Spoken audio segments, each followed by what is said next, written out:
Hey there, everyone. Film Dude here. Oh man, the Golden Globes are coming up. The stepchild of all the award ceremonies.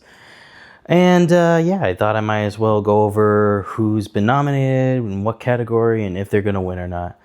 And don't worry, I'll try and make it funny because that's what we got to do. But yeah, editor, transition to the next category system, go. So for the category, Best Motion Picture Drama. Yeah, so bring up all the contenders. Hopefully it's up there. All right, so based on what I'm hearing from a lot of the people that work in the industry that I know, people that go to the film festivals that I've been at, or just Q&A showings and everything, the front runner is Sinners. So many people are talking about it. Ryan Coogler, Michael B. Jordan, they've been doing Q&As, they've been doing so much promotion for it. I really don't hear anyone else not saying it's going to win. So based on that, I think it's the front runner for the award for drama. What I would like to see win if it wasn't Sinners, Sentimental Value. It's incredible, it's beautiful, it's powerful, made me cry, made me laugh, has incredible acting, great music, great directing, probably one of the best written films this year. And yeah, I just don't think it's going to win, along with The Secret Agent and It Was Just an Accident. Those are nominated for Best Non-English Language Film. So I feel like they don't have a chance of even showing up on this category. They probably have a better chance of popping off in non-English language. Dark Horse, though, I think would be Hamnet. I think a lot of people have been talking about it, that I've gone to the screenings for this movie, about like how powerful it is, how it connected with them, made them cry. I know it made me cry for the last 20 minutes. And I think that's kind of like an awardsy type film that might just sneak in there because it's got great acting, some of the best acting this year, great writing, incredible music at times, and beautiful cinematography. So it might sneak in there. Frankenstein, Guillermo del Toro's a master. I mean, every movie he makes, people love. They love his passion. I just sadly don't think it has a chance against the front runner and some of those other little picks that might sneak in there. But to the next category we go. All right, okay. So for Best Motion Picture in musical or comedy, God, this category is so weird. I feel like they just created it so other films would have a chance of winning, because if everything was in the same category, it would be harder to pick, and yada, yada, yada. At least this year, all the movies that are on there have comedic elements to them, have great musical notes to them. Technically not musicals, but they have musical behind it. And so I'm kind of happy about that. But definitely from what I'm hearing, my ear to the ground, it's one battle after another. That's the front runner. There's so much energy behind it. People love Paul Thomas Anderson. The movie has hilarious moments in it. Like, people were break out laughing during certain scenes. So I think it's probably going to win. If I was to pick one, it'd be Mario Supreme. I mean, that was my number two. I will stand that movie every day of my life. But yeah, it's funny. It's heartbreaking at times. Beautifully shot. Incredible editing. Some hilarious jokes. Like, honestly, it is pretty crazy. I mean, kiss a pig? And then he looks at the... Kevin O'Leary is hilarious. I mean, he is playing no nonsense character, but it's so funny in the way he does those deliveries. I gotta give it to him. But the dark horse of this category, probably Begonia. I mean, Yorgos is great. A lot of people love Yorgos. A lot of people are on his side. It is an extremely funny movie at times. One of those movies that are uncomfortably funny, where you just are laughing, but you're like, eh. So people do enjoy those type of things. I know a lot of people in the industry also have been talking about that movie along with Marty Supreme. So you never know. No Other Choice is also incredible, but I just honestly don't think it's going to be picked for this category. It's nominated like for the others, non-English language categories, so it has a higher chance of winning in that one, in my opinion. Blue Moon is good. I think it's quaint. It's nice. I really do love the performance by Ethan Hawke. But other than that, it's not incredibly special compared to all the other stuff on the list. And Nouveau Vogue, sorry, I was mispronouncing it. I think it's Vague. Nouveau Vague. I didn't see. I want to see it, but I have no opinion on it because I haven't seen it. But to the next category, we got to go. Next category. Okay. Best Motion Picture Animated. Yeah. Bring up the contenders. it's K-pop Demon Hunter. That's definitely the front runner based on what a lot of my friends are talking about. Some of the things I've been reading, it's just hands down probably going to win it, and deservingly so. It's actually my pick. If I was to choose anything, it would still be K-pop Demon Hunters. I think it's just incredible piece of art. Its animation is gorgeous, fluid. The acting's great. The music is insane. Like, good Lord, I love that. Like, I have that soundtrack and it's stuck in my head. Demon Slayer, I'm so glad it got nominated. If I was to pick a dark horse, it's honestly anything else but Demon Hunter.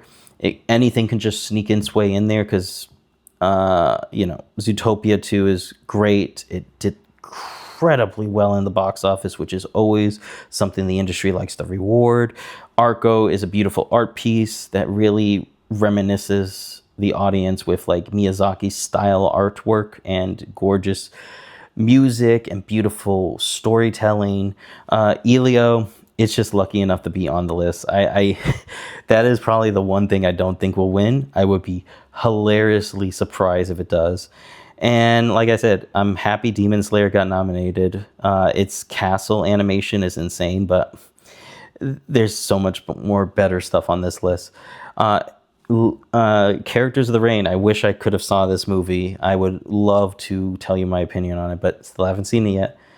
Let's get to the next one. Next category. Best Motion Picture, non-English language. Contenders go. All right. I mean, looking at the list, it's so funny because so many of these were already on the other categories. So, like, that's why I was saying, like, this is probably where they're going to shine. And, it's a tough choice. Based on what I'm hearing, it could straight up be a coin flip for what the industry wants to pick. So many people are talking about Sentimental Value. So many people are talking about No Other Choice, The Secret Agent. It was just an accident. I've heard great things about Surat. I haven't seen it yet. And I'm so happy the voice of Hin Rajab got nominated. Gorgeous film. That's really no nonsense. It's straightforward with its point. It's heartbreaking. It's powerful. I know my audience was silent and observing the whole time during it. And yeah, it definitely deserves to be nominated. It definitely deserves to be talked about.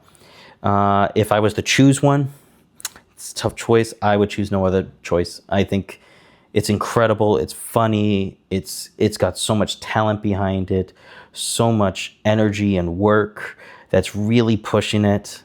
And then if I was to choose a dark horse, since I said like pretty much any of them are in the running right now, but maybe Surat. I feel like there's so many other high contenders out there. Surat probably has the least likely chance of being picked. I mean, every single one of these movies, except for Sentimental Value, deal with something political, something that's happening in the world, or just powerful to talk about. So I think the industry likes to reward those over an incredible film like something that's dealing with more like characters, I guess you could say. I don't know how to explain it, but like I just think Surat would be the least likely to show up. But yeah, next category. All right, best performance by a female actor in a motion picture drama. Bring up the contenders. Thank you. Okay, so I mean, this one is obviously based on what I'm hearing from everyone, what I'm reading, what I'm seeing. It's Jessie Buckley. I mean, her performance is incredible. It's powerful. It's the bedrock of that film. It makes you cry. It makes you laugh. You feel so much for her in just subtle moments that she does. She's incredible. And, I think that would be my pick too. She literally made me cry, which is very difficult. I'm a very emotional person, but I rarely cry in movies. It has to really hit me in the guts. And this one does a great job. Eva Victor, I'm so glad that she got nominated. Her performance in Sorry Baby is incredible. The fact that she directed and acted and wrote it, give her props. Renat for Sentimental Value, she is so talented. She is like looking at an angel on screen with her performance. I just love so many of the decisions she made. Tessa Thompson really holds down Hedda. If she was not in that role, I don't know what the movie would be like, because the movie's great. It's just her performance really just excels it with all her interactions with with all the characters, the way she works with the camera, the music. It's all around her, and it's great. Julia Roberts is wonderful in After the Hunt. I did not enjoy that movie that much. I think there was issues with it, but her performance is not one of them. And Jennifer Lawrence, Time I Love, is also another standout for a movie that's okay, but it's really her performance. If I was to pick a dark horse, it would be Eva Victor. I think there's a lot of buzz now coming out about her during this award season. There's a lot of awards going around for her stuff. A lot more people are seeing Sorry Baby for the award season, so I think she might sneak in. Still very high chance that she will not, but to the next category we got to go. There's so many more. All right, best performance by a male actor in a motion picture drama. I mean, bring up the contenders. Thank you. It's going to be Michael B. Jordan. Everyone that I've heard talking about it, every single person that I know that is a producer or a director or a writer, they are just gushing about Michael B. Jordan. So it pretty much locked down, and I would be so happy if he won. Now, if I was to pick another person, this would be my pick. I would like Michael B. Jordan to win, but just to give it to someone else, Wagner Marat. I think his performance in The Secret Agent is very detailed. It has so much nuances to it. I really love the character that he's playing to, because he does it in a very real way that really connects with people. And I think he deserves to be a winner in something for all his other performances and for this one. It should go to someone that deserves it. And I hope it's either Michael B. Jordan or Wagner. Dark horse, and this would be between the two of them, Dwayne Johnson and Joel Edgerton. I think they have a higher chance comparative to Oscar Isaac and Jeremy Allen White. A lot more people are just interested in those two performances because Joel Edgerton's Train Dreams, it's beautiful, it's thought-provoking, it really connects with you on an emotional level. He is the bedrock of that film. And it's the same with Dwayne Johnson. He gives it his all in that performance, and you can definitely see it. It's powerful, it's raw, and it's his best performance. If you're going to give it to him, it is now. But Oscar Isaac is decent in Frankenstein. He's not the best actor in that one. And Jeremy Allen White is the obligatory biopic character. It's a good performance. I just think compared to everyone else, it's probably the weakest one. But we have so many more categories to go, so next one. All right. Best performance by a female actor in a motion picture for musical comedy. I mean, there's only 3 that are technically, 4, we'll give it 4, that are technically good for the musical comedy portion of this category. But from what I'm hearing, it's Chase. Chase is the front runner. A lot of people are talking about her performance, which is great. It's incredible. I just wouldn't call it a comedic or musical performance. Same with Rose Byrne. Her performance is incredible, powerful, emotional. But again, it's not technically a comedy or musical performance. It feels very grounded in drama. But like I said, Chase is the front runner based on what a lot of people in the industry are saying, what I'm reading, what I'm hearing, what we're seeing from other awards ceremonies and stuff. I would love if it went to Amanda Seyfried or Cynthia Erivo. They truly are in a musical, and they give it their all for these characters. The dancing, the singing is powerful. It is the best part of those movies, which I did not very much like The Testament of Anne Lee or Wicked for Good, but their performances are incredible, and they deserve some sort of credit for it. Dark Horses, Kate Hudson and Emma Stone, I guess.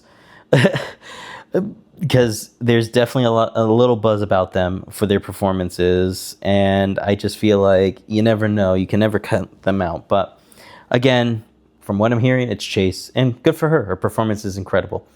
But we have so many more categories to go, so let's keep going. Next category. All right, best performance by a male actor in a motion picture, physical comedy. Good Lord. I'm going to stop saying all these titles soon. We'll just make a thing soon. But yeah, bring them all up. Thank you. It's going to be Timothée Chalamet. Just based on everything I've heard and what people are saying, they're just really on his side. And I think he's gonna win it, based on what a lot of people in the industry are saying. If I was to pick one, it'd be Lee. Lee Byung's performance in No Other Choice is incredible. It's powerful. It's really funny and raw at times, and he's definitely deserving of some credit or some sort of recognition of that.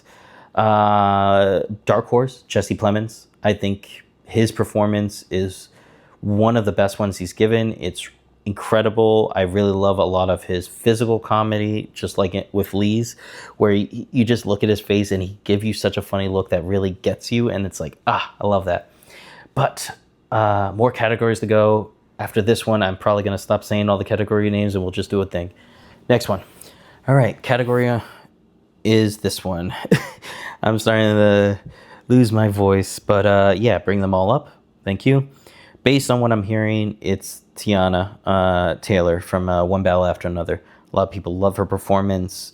I think it's intense and really holds the film together, and it's very important. I mean, just the fact that everything that she does leads to compounding all the trauma and pain that everyone feels and I just love her subtle performances with Sean Penn and Leo, and I really love that ending scene with her. I think it's really well done. So yeah, based on what a lot of people are saying, it's her, the front runner. I would love Amy to win. The fact that she won the Critics' Choice Awards is lovely, and I'm so happy for that. Her performance in Weapons really holds the film together. Without it, there is no movie, essentially. And she really supports all the other actors. I just love just how she went so deep into it. And yeah, it would be great. Dark Horse, it would be the two from Sentimental Value. I think that their performances, either one of them, is incredible. It's strong. It's powerful. It draws you in. You really feel emotionally for each one of them about what they're dealing with and experiencing. Ariana Grande, I think she's wonderful in Wicked. She's one of the best parts of it. I just feel like there's so many other top contenders. She just doesn't have a chance. And Emily Blunt's performance in Smashing Machine, decent. I just don't think I think it's the weakest one, honestly, if I was to say, out of everyone that's been nominated in this category. Just my opinion. But we have so many more categories to go, so to the next one. All right. Best performance by male actor in a supporting role. All right. Bring them all up. Thank you. I mean, it could go to anyone. This is also another category where I've been hearing so many people talk about all of these actors, and they've talked about them this way, that way. I've just heard recently people talking about Sean Penn's performance. I've heard people talk about Stellan Skarsgård, Benicio del Toro, Paul Mescal, Jacob Elordi, Adam Sandler. Good for Adam Sandler, honestly. But I think based on just everything I'm hearing, I still think it's going to probably be Sean Penn as the front runner, as the industry pick. His performance is so strong and deserving of it. I would pick, honestly, Stellan Skarsgård. I think his performance in Sentimental Value is so thought-provoking and integral to the film. It's wonderful, and I'm also saddened that he didn't get nominated for Andor. So if he's going to win something, I hope he wins this one. Jacob Elordi is actually probably one of the best actors in Frankenstein. I mean, the fact that he created that monster and made him so emotional and powerful, he would be such a good pick. Adam Sandler, good for him. Like I was saying, I think he is actually the strongest performance in that movie, which is funny because George Clooney's character is supposed to be the bedrock of the film, but I feel like Adam Sandler just steals the show with his performance. And yeah, I still think he might have a chance, but Paul Mescal and Benicio del Toro are also super strong. I mean, Paul Mescal, I know people always complain, oh, he always picks the sad sack character. That's where he excels. I'm like, yes, but they're not always the same way he plays them. They all have different powerful emotions, different ways that they show their feelings and energy and everything like that. And in Hamnet, he's wonderful. And Benicio del Toro, I don't want to say this, but he really feels like sometimes the main character of the movie. Leonardo DiCaprio doesn't feel like the main character. It felt like him because he was so self-assured. He knew what he was doing, and I really love those little performance moments and the way like how commanding he is of each scene, especially the scene when he's like pulled over by the cops and he's like telling him all this guff. It's great. Dark Horse, I feel, would be Jacob Elordi. I think that he's been really pushing it. He's gotten recognized at a lot of other rewards, so I feel like industry-wise, a lot of people might want to give him something else too. So he might be the little dark horse that shows up, but still, it's Sean Penn as the lead. But more categories to go. Next one. All right. Best director in a motion picture. I mean, bring up the contenders. Thank you. Based on what I'm hearing from people that I know and everything like that, what I've been reading, because there's so many different articles talking about the race and everything like that for the Oscars, for a lot of the award season. It's between Paul Thomas Anderson and Ryan Coogler. Those are like the front runners. It could either be one or the other. It's incredible. I found it shocking that Josh Safdie's not in here. I would have expected him. I mean, he's in there for best screenplay and everything like that. But yeah, it's very weird that they didn't put him in that category. I mean, I'm really happy with who's on it, like Chloe Zhao, Jafar Panin, Guillermo del Toro, Joaquin Dier. Like those, they're incredible and deserving of all the credit. If I was to pick a dark horse, I feel it might be Jafar Panin. I think for the fact that his movie is very powerful, it's political, a man that's gone to prison multiple times for making his film, people might want to show and reward that perseverance to keeping art alive in totalitarian regimes and stuff like that. And honestly, it's deserving. He's an incredible director, very soft-spoken and beautiful and poetic. Chloe Zhao would also be great if she won. I really love Hamnet. Honestly, one of the few movies that made me cry, like cry. Joaquin Dier's Sentimental Value, another one that is also very beautiful and powerfully directed. I really love just so many of the decisions that he made with like the way it was shot, the way that the editing and pacing goes. And I really love just his vision of it. And Guillermo del Toro, he is truly a visionary, an important staple in the film industry. His passion of art and his vocalness against AI and other things like that, I think people might want to respect that. But again, the front runners to beat are Paul Thomas Anderson and Ryan Coogler. But more categories to go. Let's keep going. All right. So the next one, the best screenplay. Bring up the contenders. Thank you. Okay. So this one is most likely, based on what I'm hearing, is going to be Hamnet. I mean, so many people talk about the adaptation of this movie from the book, the way it's written, the incredible dialogue and emotional hits that happen through just subtle words and looks and everything like that. I just feel like this one probably has the high up win. I mean, everything on this list is great if you look at it. Like, I mean, it was just an accident. Beautifully written. I mean, there's not really a complex amount of writing, but it feels very real and raw. Sentimental Value, I love that movie. If I was to pick one, it would be Sentimental Value as my pick. I just feel like, based on what I'm hearing, a lot of people say it's Hamnet. But I just love the fact that they had to write an imaginary script for that movie so they can talk about the script that's like do all those incredible scenes where they're reading the script, and it's so emotional and powerful. I mean, I love movies about making movies. I can't help it. One Battle After Another is great. I really think that Paul Thomas Anderson really put his whole heart into writing that. And you can definitely tell there's so many great witty moments, dialogue that feels raw, just like it was just an accident, and really connects on a political level for a lot of people. Marty Supreme is great. I mean, I really love Josh Safdie and Ronald Bronstein's writing. I love it in a lot of their movies and everything they do. And yeah, it's it's an incredible movie. It's one of my favorite movies of the year. So I would love to see if it wins. And Sinners is also really well written. There's so many great moments that are like just the way you can just imagine how it was on on the page and it just appears. So, but based on what I'm hearing, it's Hamnet. My pick would be Sentimental Value. It's amazing. And the dark horse, honestly, it could be, I feel like it would be, it was just an accident. I think if they're not going to give him Best Director, they'll probably give him Best Writing if they choose. But you never know. I mean, everything about the categories are fickle. But so next category, go. All right. We're going to Best Original Score. Okay, bring up the contenders. This is a really good year this year for every category, but especially the score. I mean, boop, boop, boop, boop. They're up. Okay, good. And honestly, based on what everyone I'm talking to that works in the industry, my friends that go to the festivals and everything like that, no one really has a clue what's the front runner. All the soundtracks and the scores are really well liked. A lot of people talking about them.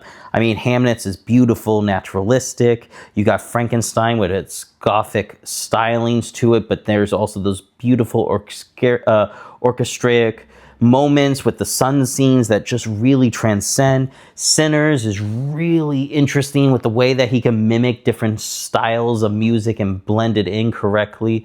You got Surratt, which is a huge surprise, creating rave music that then blends in with sort of heavenly, ethereal sounds and holy music that goes great with the score and the themes of the movie. And then you got like One Battle After Another, which is very revolutionary, intense, energetic, doesn't follow a flow, but it goes with the flow of the movie. And then you have F1, which is decent.